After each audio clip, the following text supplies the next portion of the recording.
Por favor. Ahí estoy grabando. Me encantaría, pero vamos a ser muy formales nosotros. ¿Ya ven mi pantalla? Ya. Bueno, pues ahora sí, bienvenidos a su semestre de evaluación clínica. Vamos a dar inicio ya acercándonos hacia la evaluación clínica desde el modelo psicodinámico, pero para ello vamos a conocer las fases en las cuales se dividen estos procesos de evaluación clínica que pueden ser hasta de 96 pasos, que evidentemente no vamos a relacionar, analizar uno por acá, ya queda en tarea de ustedes cada vez que lo vayan comprendiendo mejor, hacer esta revisión analítica de dichos pasos, pero lo que sí vamos a hacer es una contrastación en cómo han ido cambiando estos modelos y cómo se han ido complementando con el paso del tiempo. ¿Sí? Entonces, bueno, a ver, para que todos despertemos, ayúdenme a leer. ¿Quién quiere leer la primera? Yo, maestra. Adelante. La evaluación psicológica no se reduce a la aplicación. Sí, desde ahí, ¿verdad? Sí, no le puse título, No, disculpará. otra vez. Sí, la evaluación psicológica no se reduce a la aplicación de instrumentación diagnóstica, sino que implica una serie de fases con unos objetivos concretos. Para llevar a cabo el proceso de evaluación psicológica se requiere reconocer el método hipotético deductivo y las variantes del mismo. Las dos técnicas metódicas son la correlacional y la experimental. ¿Continúo? Sí, por favor. Ah. Si se solicita la clasificación de un sujeto en una categoría diagnóstica, la meta es de diagnóstico. Si se solicita consejo para la toma de decisiones, la meta es la orientación.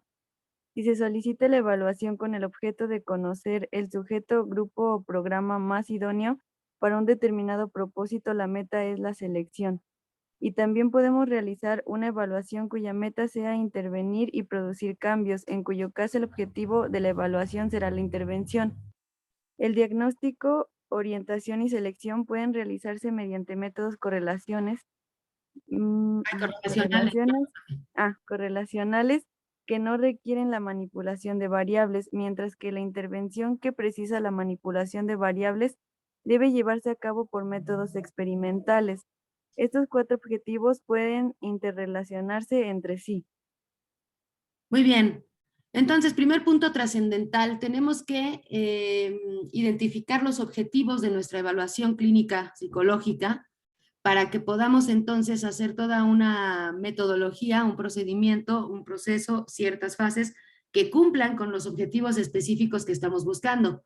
De tal forma que, como dice acá, si lo que se solicita es la clasificación de un sujeto en una categoría diagnóstica, para lo cual van a usar sus hermosos DSMs y el otro, que ahorita no me acuerdo cómo se llama, la meta entonces es el diagnóstico y todos nuestros objetivos van a tener que ir relacionados para que cuyo cumplimiento se vaya haciendo un diagnóstico categorizante, es decir, hacer categorías, ¿sí? Clasificaciones para que podamos entonces hacer justamente estos métodos correlacionales de los que hablo un poquito más abajo. De otra forma, si digamos, lo que queremos es hacer que la persona logre tomar decisiones, estamos hablando entonces que los objetivos son de orientación.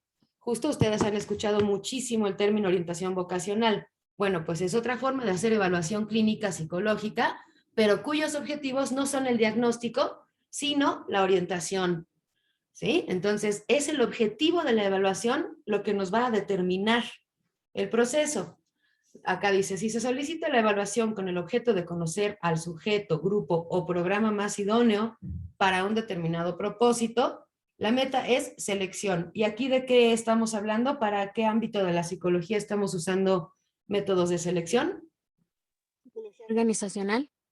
Exactamente. Entonces son otro tipo de evaluaciones clínicas que no precisamente nos van a llevar a un diagnóstico, simplemente a una selección. ¿Sí? Y luego, por último, dice, y también podemos realizar una evaluación cuya meta sea intervenir y producir cambios, en cuyo caso el objetivo de la evaluación será la intervención.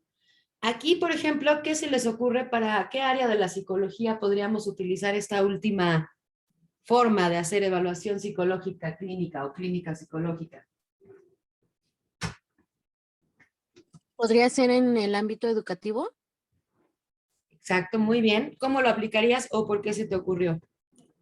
Se me ocurrió porque refiere que se necesitaría producir cambios. Entonces, al hacer algunas modificaciones, sería estas modificaciones aplicadas en la conducta del estudiante. Ok, en la conducta del estudiante, interesante, pero también en el modelo educativo, ¿no? Para entonces provocar otro tipo de conductas del estudiante o actitudes o formas de aprendizaje, ¿no? Pero muy bien. Ujú. ¿Y qué otra forma podríamos pensar? ¿Qué otros tipos de cambios se podrían generar mediante una intervención psicosocial? ¿Qué otra se les ocurre?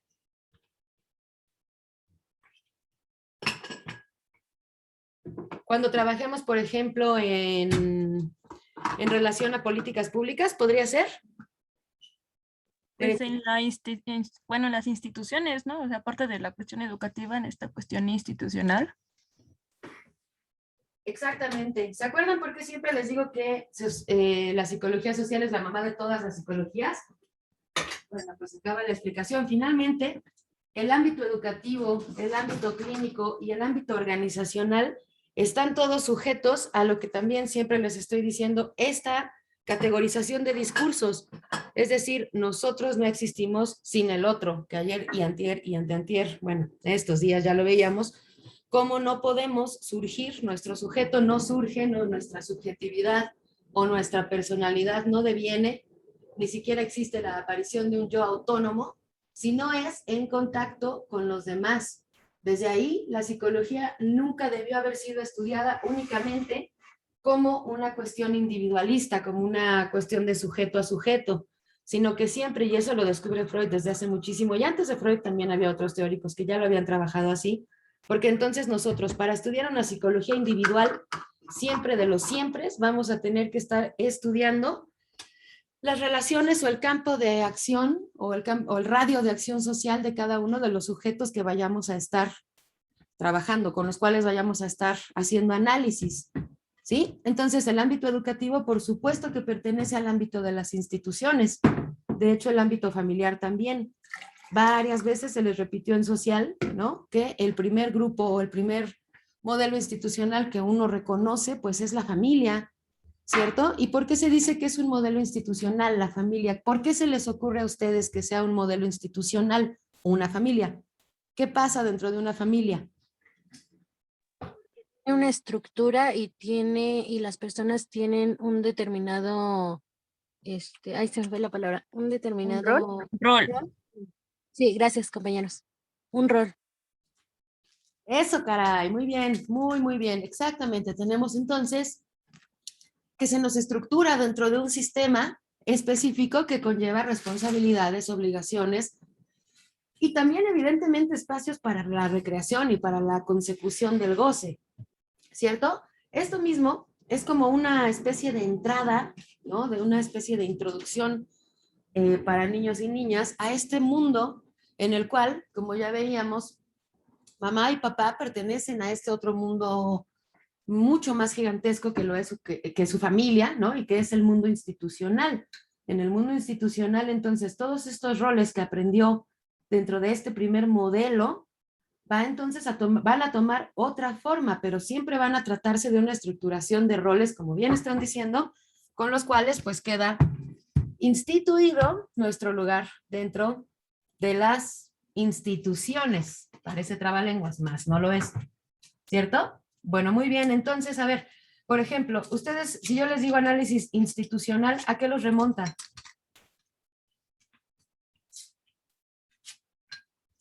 ¿Cómo un psicólogo podría hablar de hacer análisis institucional?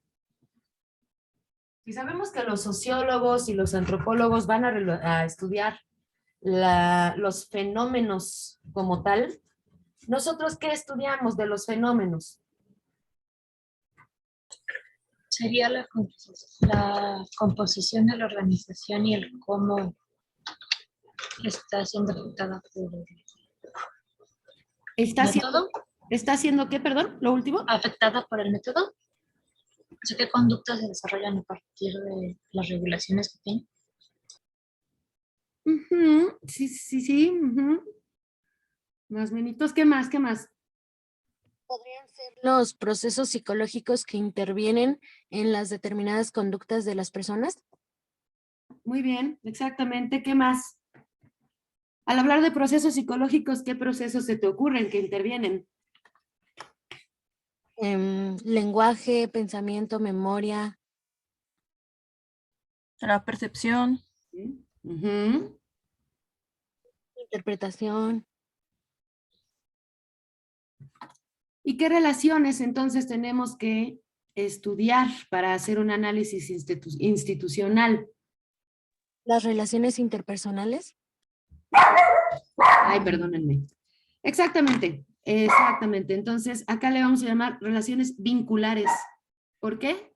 Pues porque evidentemente es la forma en cómo se vinculan los seres humanos y qué sucede a través de estas diversas formas de vincularnos como seres humanos, ¿cierto? Por eso todos los análisis socioculturales, primero que nada, nos especifican que evidentemente esto va a cambiar conforme cambie la cultura, porque no es la misma forma de vincularnos que tenemos nosotros con la que podrían tener otro tipo de culturas, ¿cierto? Y todo esto se va moviendo conforme ¿qué? ¿Conforme cuál discurso? El instituido. Exactamente. Entonces existen diversas formas de hacer discurso instituido. Y como ya podríamos vislumbrar por acá, pues evidentemente todas las fuerzas políticas y sociales van a tener un lugar determinante en la conformación de la personalidad. Es decir, que del mismo modo en cómo me influyó mamá y papá, sobre todo mamá, ¿no? Según los psicoanalistas al menos, para la estructuración de mi psiquis, de mi psiquismo, entonces del mismo modo, todas las instituciones van a proveerle algo, van a hacer que algo de ello se reproduzca en mi propio discurso. Más o menos queda, ¿se comprende? Sí. Yes. Muy bien, ok, bueno. Ajá. Ok, bueno, entonces ya entendimos que existen varias formas de hacer evaluación clínica, ¿no? Y que todo va relacionado a los objetivos, ¿cierto? Luego dice, el diagnóstico, orientación y selección, que son los primeros tres, pueden realizarse mediante métodos correlacionales. Estos no requieren la manipulación de variables, porque entonces en la intervención psicosocial sí tendríamos que hablar de variables y de qué tipo de variables podríamos estar hablando. ¿Qué se les ocurre a ustedes que podría conformar una variable en un análisis de psicología social o de análisis institucional? ¿Qué tipo de variables? Las acaban de mencionar, pero ya llevémosla a una... La cultura, ¿La qué, perdón? el grupo etario, el nivel socioeconómico. Exactamente, muy bien. Bueno, ¿cuáles otras? ¿Qué más? O dentro de estos grupos, ¿cuáles serían las variables, ya digamos, aterrizadas de manera psicológica que podríamos utilizar, Andrea? Menos social, menos de la sociología y más de la psicología, pero exactamente con estas que acabas de decir.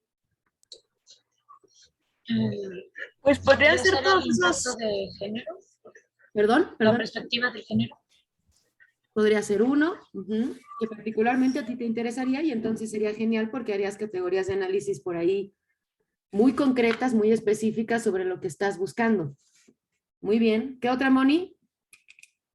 Ah, bueno, es que yo iba a decir como que general, pues serían todos estos fenómenos que afectan a la conducta y también los procesos mentales de los individuos que conforman la sociedad.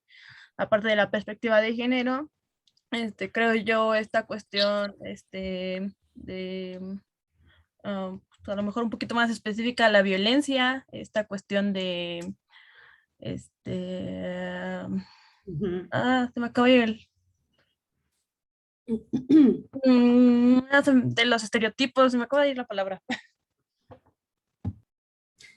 Sí, pero entiendo lo que estás diciendo y podríamos entonces hablar de ideales, valores, actitudes que se promueven y se fomentan dentro de una cultura. Entre ellos, claro, podría estar, como decía Andrea, aquellas que promuevan ciertas cuestiones de perspectiva de género, ya sea para detrimento o para nutrir una nueva visión. Y como dices tú, una correlación podría ser, bueno, una intervención más bien podría llevar las variables con respecto a los tipos de valores que se comparten o no en una sociedad. ¿Cuáles se comparten hoy? ¿Cuáles ya no se comparten hoy?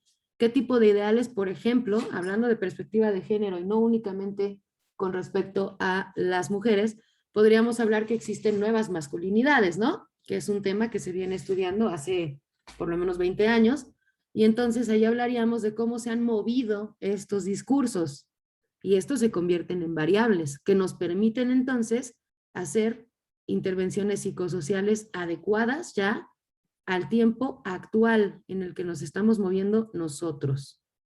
¿Sí?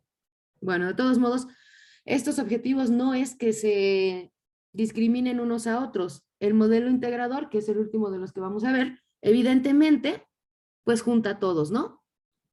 Y con ello se logran además intervenciones psicosociales muy profundas. ¿Sale? Bueno, hasta aquí vamos bien. Sí. Si voy muy rápido, me avisan, por favor. Bueno, a ver, ¿quién se lee esta? Yo, Va. dice, no existe consenso en cuanto al número de fases o momentos por los cuales debe atravesar el psicólogo cuando evalúa a un sujeto, grupo, institución. Fernández Ballesteros y Carrobles proponen la realización del proceso de evaluación en 6 fases. 1. Formulación y evaluación del problema. 2. Formulación de hipótesis. 3. Selección de conductas clave y variables relevantes.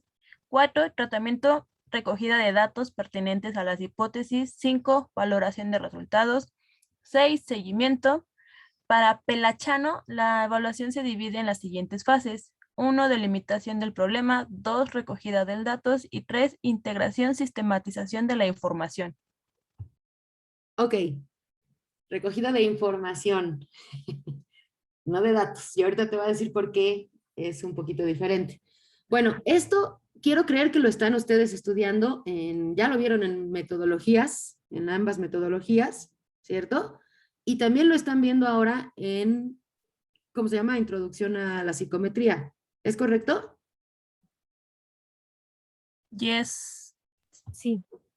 Bueno, entonces, a ver, nada más rápidamente quiero que me den algunos puntos clave de todas estas fases. A ver, por ejemplo, ¿qué sería lo más relevante para hacer una adecuada formulación y evaluación del problema?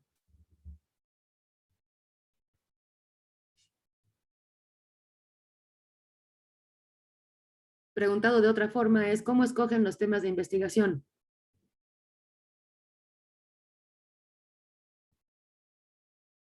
¿Con base en qué escogen sus temas? En lo que nos interesaría estudiar o conocer. ¿Qué más? Muy bien, sí, ¿y qué más? Obteniendo información pertinente de cada tema. Muy bien, que ahí sería ya una especie de estado del arte, ¿no? O bien recolección de literatura, le llaman en otras metodologías, que es cuando nos vamos enterando cómo se ha estudiado ya esta problemática y cómo podemos estudiarla nosotros, dirigiéndola entonces hacia el objetivo que nosotros queremos cumplir. Voy a leer en el chat que se me olvidó que existía por un momento, perdónenme, voy a regresar en el tiempo. Dice, Milton decía, necesidades de los alumnos trabajadores al ser capacitados o que quieran acceder a un mejor puesto. La evaluación ante un plan de estudios, estrategias y modelos, esto era de la primera parte. Muy bien. Roles, conductas, necesidades, los objetivos que se deben cumplir en las instrucciones o instituciones, Milton. Y luego Raquel, ¿en dónde nos gustaría investigar sobre más de ese tema? ¿En dónde nos gustaría? Este te fue el acento. Por lo que afecta en la sociedad en ese momento, claro. Esto es fundamental, ¿no? Decía Foucault que nosotros, por más que queramos hacer un análisis histórico, pues jamás podríamos regresar en el tiempo y saber qué fue lo que verdaderamente pasó. Nos sirven los antecedentes, claro, porque están conformando al discurso instituido, pero nosotros estamos tratando siempre en todas nuestras evaluaciones y en todas nuestras investigaciones de hacer un nuevo discurso, ¿cierto? Esto lo refiere Cornelius Castoriadis como la capacidad instituyente de cada uno de nosotros, que es lo que más se debe fortalecer en los estudios universitarios hacia los nuevos investigadores, investigadoras, porque esto es lo que ustedes van a aportar a la sociedad. Bueno, y dice por acá Ricardo, con base en si son medibles o cuantificables o si nos podemos aproximar a estudiarlo. Definir si es cuantitativo o cualitativo.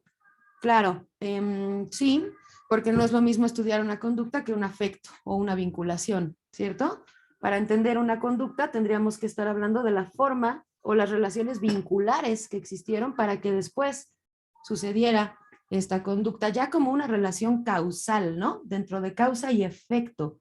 Entonces el efecto sería la conducta y la causa sería la relación vincular, ¿cierto? Por eso es que son integradores los modelos de hoy. No vamos a estudiar una u otra, sino el conglomerado, ¿no? Muy bien. Ok, entonces, a ver, por ejemplo, ustedes escogían sus temas y nunca tuvieron problemas para acotar sus temas. O quiero imaginarme que todos los acotaron en estudiantes del IRC.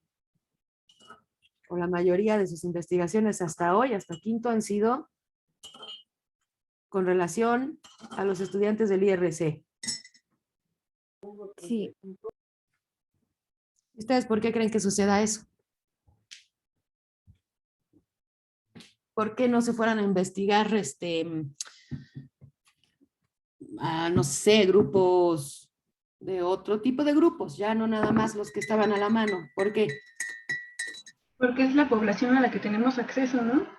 Exactamente, Montserrat. Y eso es bien importante porque ahí vamos a empezar a acotar nuestro tema, a delimitar nuestro tema.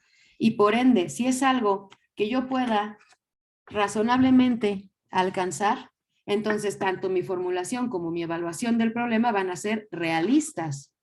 Objetivos no en este sentido que no exista la subjetividad, sino objetivos en tanto que voy a cumplir con los objetivos que yo pueda alcanzar en este momento. Ahora yo los invito a que las siguientes investigaciones ya no sean únicamente entre ustedes, ya déjense un ratito en paz. Vámonos a estudiar ya, pues no sé, gente de la Cámara de Diputados. La gente está mucho más dispuesta a ayudar con investigaciones de lo que creemos. Solo basta ir a preguntar, ir a tocar puertas con trabajadores del Palacio de Hierro, si son explotados, si no son explotados, si sufrieron despidos injustos ahora en la pandemia o, ¿sí? Tenemos muchos temas que podemos abordar desde muchas ópticas, inclusive si es que vamos a utilizar los prototípicos que están establecidos en los programas de estudio. Pero vamos a tratar de amplificar nuestros radios de acción social para que estas evaluaciones sean un poquito más complejas. ¿Sale? Bueno, muy bien. La formulación de hipótesis. Cuéntenme cómo formulan ustedes sus hipótesis.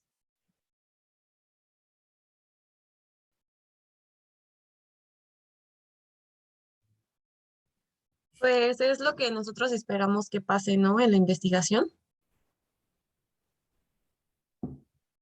Ok, ajá, como diciendo, esta sería la conclusión a la que quiero llegar. No, sería como probablemente, los hombres son más tontos que las mujeres. Me encanta, ajá, ajá.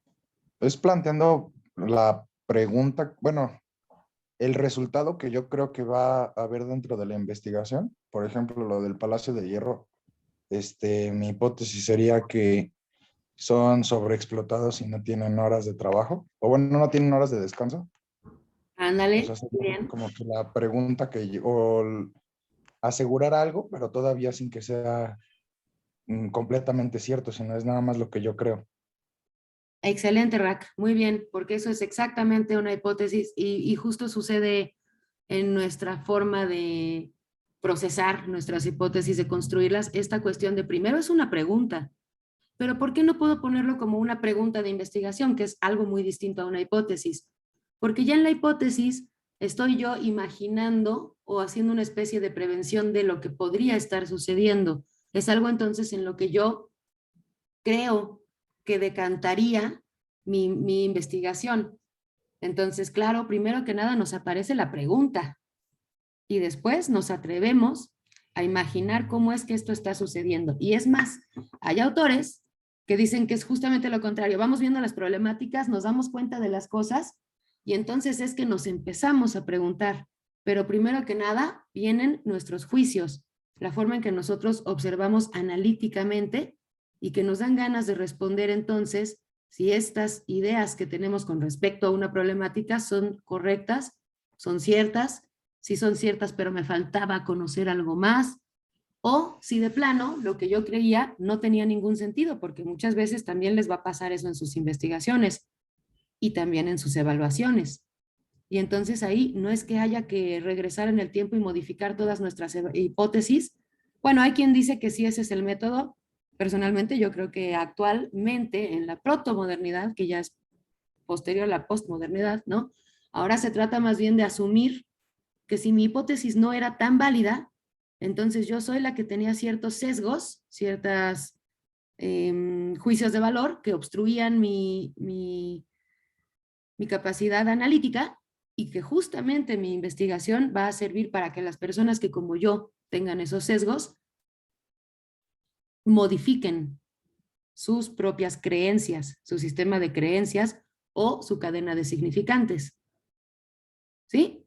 Muy bien, luego dice por acá, Diana Laura, es como un supuesto que durante la investigación justo se va a tratar de responder esa hipótesis, ya sea que resulte verdadera o falsa. Muy bien, podría ser la interpretación que le damos a la información que tenemos. No, porque ahí Silvina, bueno, sí, pero depende. Si me dices que la información que tenemos es la información previa, sí. Pero si estás hablando de la interpretación de la información que tenemos o que alcanzamos con nuestra recogida de información, entonces no, porque ahí ya estaríamos hablando de lo que es el análisis y no la hipótesis. ¿Cierto? Pero si hablas de tu información previa, entonces sí. Bueno, selección de conductas clave y variables relevantes.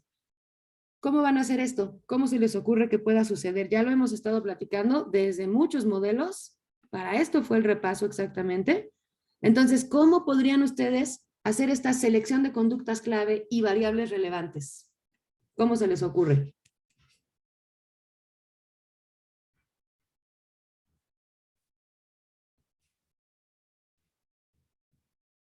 Yo propongo una y ustedes me proponen otras. A ver, los estudiantes del IRC, se mostró una tendencia en los estudiantes del IRC a hacer investigaciones que tenían que ver con violencia académica o con fenómenos tales como el estrés en el estudiantado. Estoy hablando entonces ya de conductas y de variables que se repitieron dentro de un grupo específico. Ahora ustedes propónganme otras, por favor.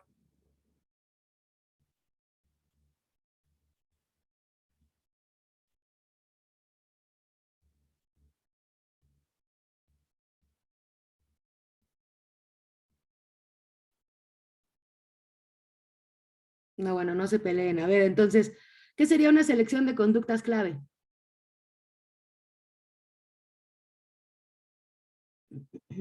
Aquellas conductas que. Adelante, Rodrigo. Bueno, yo lo entendería como aquellas conductas que son muy repetitivas o son muy notorias. No sé, como que tengo esa idea. Sí, muy bien.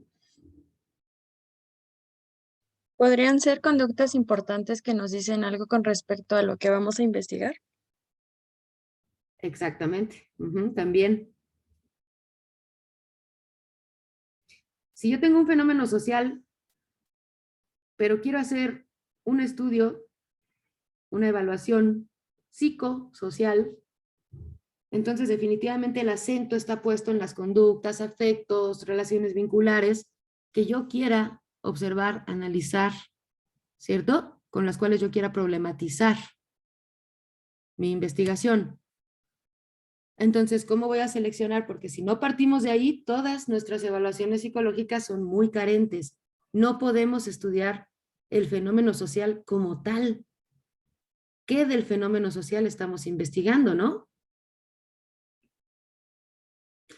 Dice que van, Aileen, que van de acuerdo al tema que estamos investigando. Luego se mostraron actitudes negativas en el grupo 504.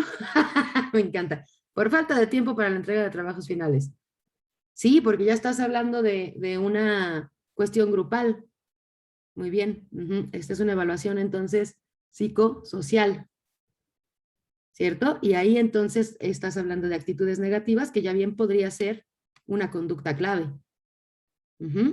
Y también estás hablando de ciertas variables, porque estás, digamos, la variable sería la falta de tiempo para la entrega de trabajos finales. Ahí tendrías que complementar con otras variables relevantes. ¿Qué otras cuestiones fueron relevantes para que estas actitudes negativas se mostraran en el grupo? ¿Cierto? Y ya podrían ser varias, ¿no? Bueno, muy bien. ¿Qué otra? ¿Qué más se les ocurre que pueda ayudarnos? O más o menos ya se entiende qué es la selección de conductas clave dentro de una evaluación psicológica clínica, así como sus variables relevantes. ¿Más o menos va quedando claro? Sí, profesora. Sí. Bueno, y voy rápido porque estas son cuestiones, insisto, que ustedes ya han visto en metodología, ¿cierto? Bueno. Luego dice tratamiento o recogida de datos pertinentes a las hipótesis. Y aquí, Moni, vamos a aclarar algo. Cuando hablamos de datos, los datos son cuantificables y la información es cualificable, ¿no? Entonces, en los modelos integradores hablamos de datos, pero también de información sensible. ¿Sí? Esto que se les quede bien guardado. Cuando estamos meramente en una investigación cuantitativa, podemos solo hablar de datos. Y cuando estamos en una investigación plenamente cualitativa, podemos hablar únicamente de información sensible, recogida de información sensible. ¿Sí? Bueno, creo que esto lo tienen un poquito más claro. ¿Cuáles son las formas, por ejemplo, en cualitativa, de hacer una adecuada recolección de datos? ¿Pueden ser las entrevistas? Sí. Y todos los tipos de entrevistas que hay, ustedes llevaron toda una materia de tipos de entrevista, ¿no?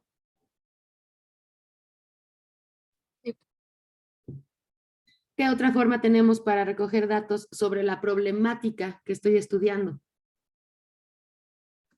¿Podrían ser las encuestas? Si es de cuanti, sí. O si las vas a integrar en un modelo integrador, sí. ¿Qué más?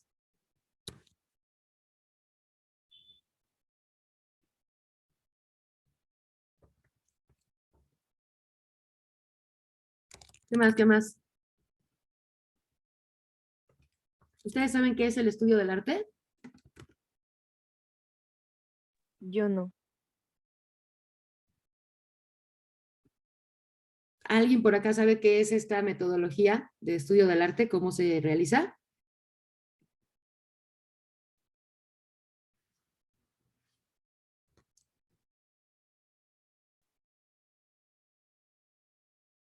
¿No?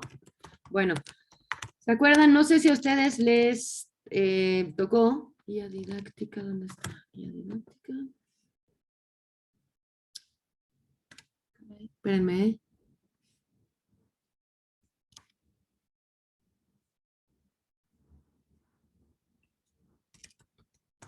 Les quiero pasar un documento que creo que les va a ayudar muchísimo.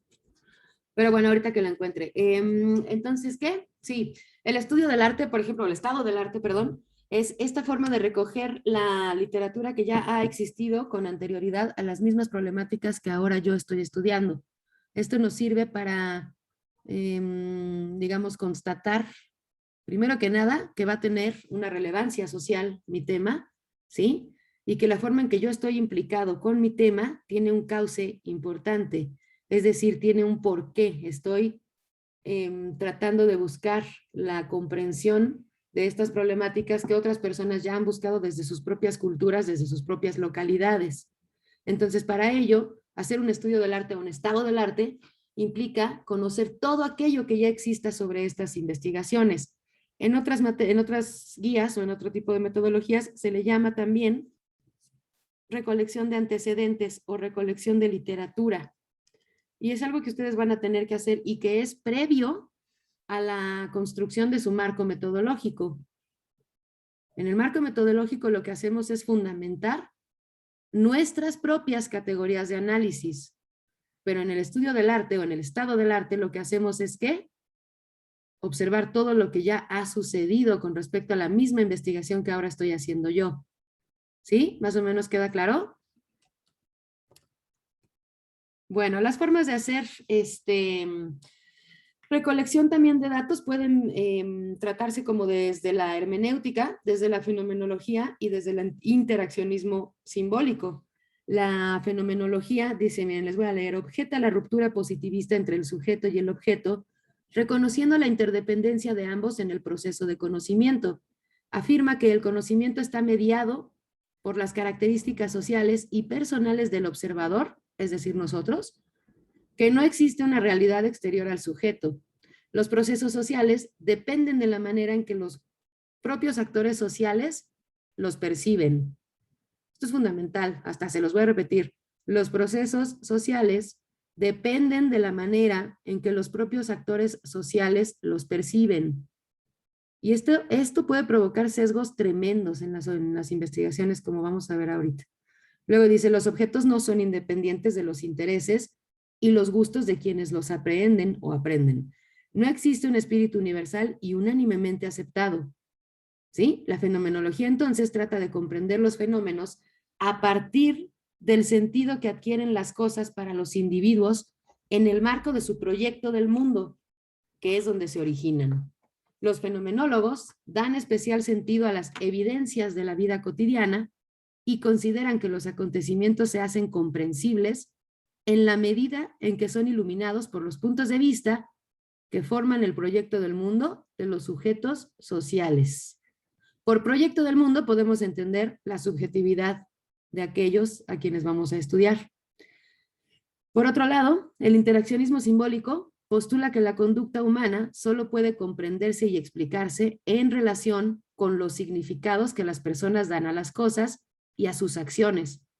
La realidad de los individuos se estudia desde el interior, y esto es lo que nos diferencia de todas las demás disciplinas. La realidad de los individuos se estudia desde el interior, a partir de lo que ellos perciben, a través de sus experiencias vividas. El interaccionismo, también denominado teoría del actor, plantea la comprensión interpretativa de la realidad social. Señala que solo se puede comprender la acción de las personas por la búsqueda de la significación que la acción reviste para ellas. Y yo creo que ahora cuando hablamos de la búsqueda de la significación que la acción reviste para ellas, comprendemos un poquito mejor a qué se están refiriendo. ¿Cierto? Sí. ¿Segurísimos? ¿No quedan dudas?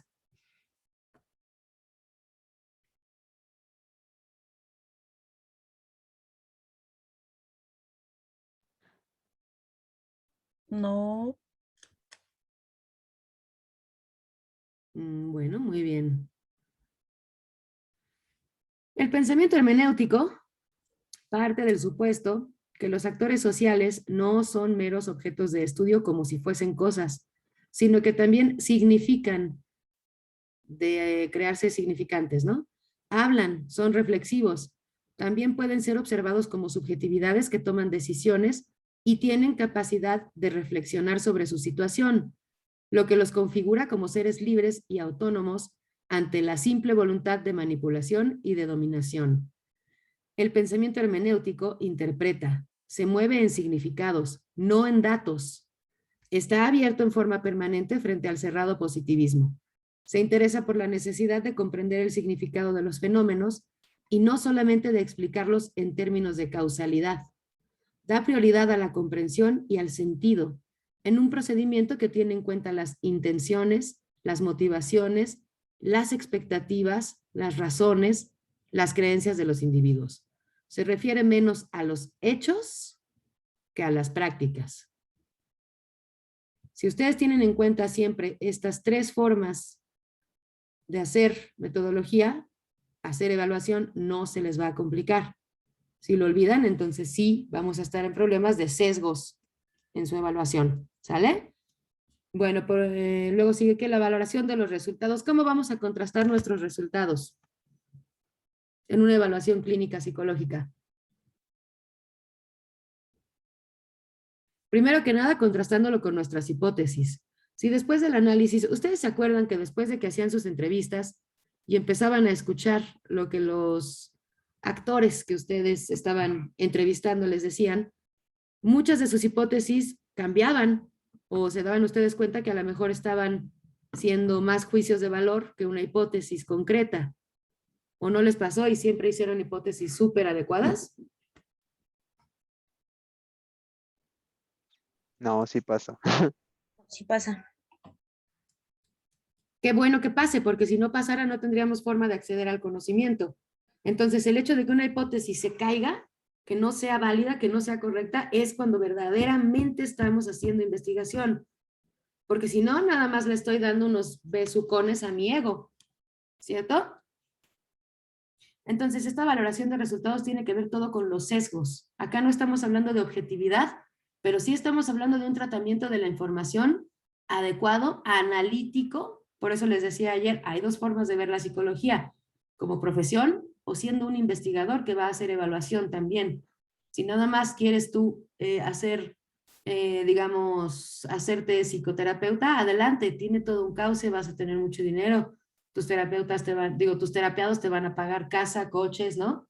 Excelente, pero si verdaderamente quieres hacer análisis y meterte de lleno a la disciplina, entonces tienes que empezar a trabajar con estos sesgos, con el trabajo, con la información adecuada, con la recolección, la información, el tratamiento adecuado de dicha información, porque eso es hacer análisis, ¿cierto?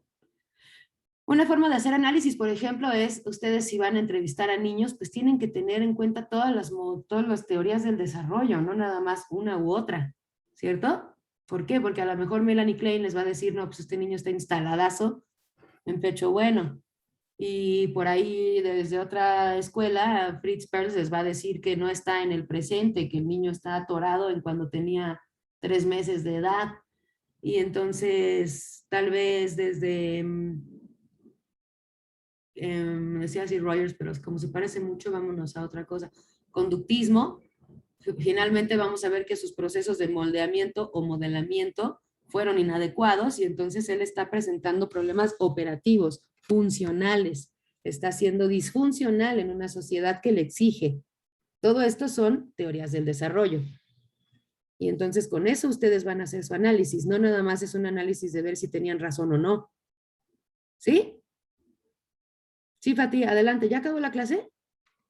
Ah, ya son las 3. Ok, bueno, si quieren acá paramos, pero justamente nada más faltaba lo de seguimiento. Seguimiento es este momento en el que ustedes, por ejemplo, cuando hacían grupos, ya sea grupos focales o entrevistas abiertas o que trabajaban ya con personas, si ustedes lo hicieron de manera adecuada, se comprometieron en su carta compromiso a darle seguimiento a estas personas, ¿cierto? Les regresaban un poco de las conclusiones a las que ustedes habían llegado. Entonces, acá en evaluación clínica, lo que vamos a hacer como seguimiento es parte de ¿qué? Pues del tratamiento, porque si no damos un seguimiento a este tratamiento y si nada más dejamos que ocurra, pues entonces no estaremos haciendo trabajo analítico. ¿Se comprende?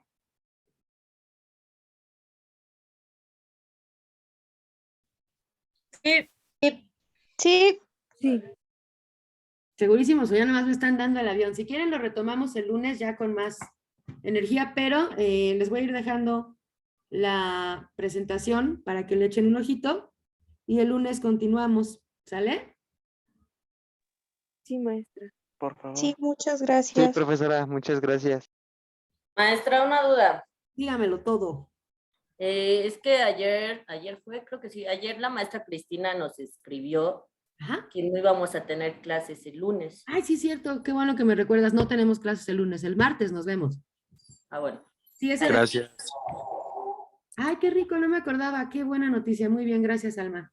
Muy bien. Súper, pues a descansar rico. Cuídese. Ustedes también. Igual. Bye. Adiós. Adiós. Gracias. Adiós. Descanse de sus ojos. Ay, gracias, sí. Lo haré. Sí, sí.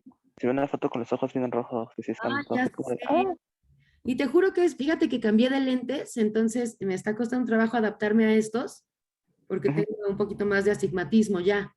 Y es por estar en la compu, entonces ahora me los compré así de estos No que... me diga eso. Sí, entonces ya me compré así de estos que te protegen muchísimo en la pantalla, pero ahora se me ponen rojísimos. Pero No, bueno. entonces le dejamos descansar, ¿eh? Perdón. No, descansemos todos, qué rico. Fin de semana Sí, largo.